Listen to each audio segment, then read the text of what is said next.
Hi guys and welcome to another episode of D.Talks. Today I'm joined with Mustafa Kamal Pasha, a senior marketing consultant who's worked in the fashion industry with many brands. How are you, Mustafa? Doing very well. It's a pleasure to have you here. We'll be talking about data, marketing, and as you've had a lot of experience in the fashion industry, we'd love to know your insights based on that.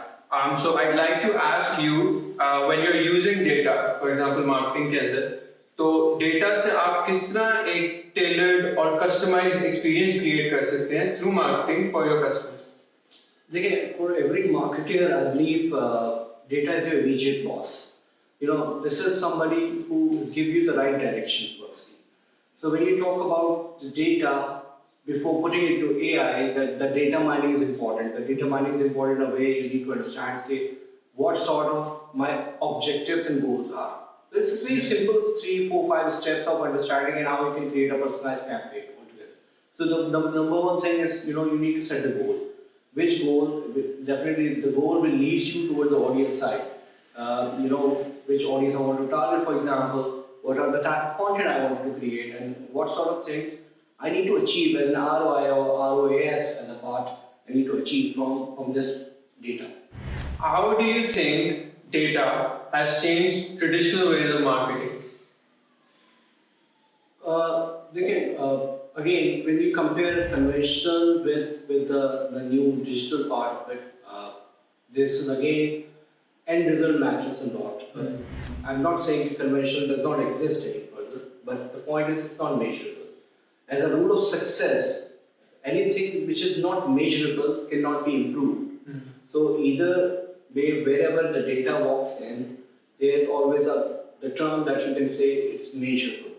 So the best benefit any marketer can get is to measure the ROIs from the data.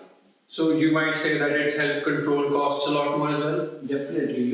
It's not just a cost controlling, even this is an even better way to do the A/B testing of the campaigns. Which audience is helping me more comparatively, which audience I need to further target. Let me take you a little bit on the back side of it. So when you're talking about a customer funnel, so we're talking about a customer journey in a threefold, let's say, in an easy way.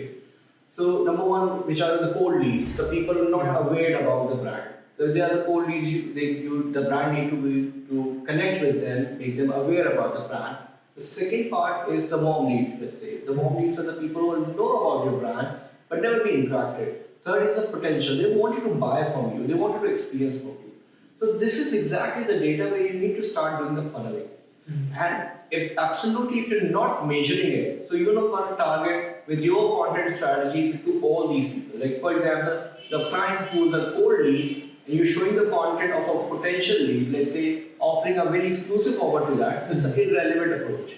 So not only helping you measuring the things, also definitely cutting off the cost and going relevant to those things. That is the beauty of data, and in fact, Tanker does that, right? Yeah. When on average, a person is seeing thousands of ads on Facebook now. So how would you differentiate yourself from others? First thing that you need to understand, every marketer you need to understand, there's a social war going on, right? Whether it's a Facebook, whether it's Instagram, whether it's a TikTok, whether it's like Snapchat, even, they all want you to pull your time. Yeah. That's a time war that's going on. Whoever takes more time of yours will win more advertisement out from you. It's like, for example, TikTok right now is going with a very, very good aggressive pace, like with 39.9 million followers. My point is, out here, with the marketer, need to understand the algorithm based ad. Instagram promise you that if you give me the right kind of content, I will give you the right penetration. Don't mix up the content altogether. Getting the content for Facebook and throwing it out on the Instagram, it's not going to work for you. It is exactly the same. Somebody need to understand the visual consumption, the theory of visual consumption. This is important. Reason, we go to social media with a different mindset. It is exactly the way we do the shopping. Like we go for the grocery shopping, we go in with a different mindset, with a different clothes, with the easy casual clothes. And if you're going for a luxury shopping, we go with a different mindset, with a different tire and all together. That's exactly the same. You cannot use publicly the TikTok. You cannot open a server account with the TikTok because it's not going to suit your personality. You make an open LinkedIn, you make an open Instagram because it's give you a cool rude impression. Nice. So this is a mindset, but definitely there's a guilty pleasure in you. So you use TikTok. Don't tell me don't use TikTok because 39.9 million people are using TikTok. So as a marketer, coming back to your question, as a marketer, you need to understand this point. Where you're gonna hit the people with which objective. If that is a mass market brand, definitely TikTok gonna help you. Definitely Instagram gonna help you. But don't mix it up. Don't put up the same content on Facebook. Don't put the same content on Instagram. It's a different mindset altogether. You're gonna take you apart from the different people. Okay. So brand goes through stages. We all know that. How do you think a brand transitions through these stages? Again, in simpler way, there are 4 categories of brand. One is the peripheral brand, the brand which are actually doing the sales but not being recognized much as a brand. So the second point is that they are mainstream brand. Or doing a fine job, like people accepting it, people like to wear those brands, but they're not being an inspirational side. So there's a term called like CD mapping. CD mapping stands for correctiveness, centrality, and distinguishedness. Centrality means whenever you go for a shopping, so the brand should come top of your mind that I will definitely visit that brand, either on the website, either on the mall site. So this is the centrality part. The second measurable column is the distinguishedness. Within the centrality, how different you are.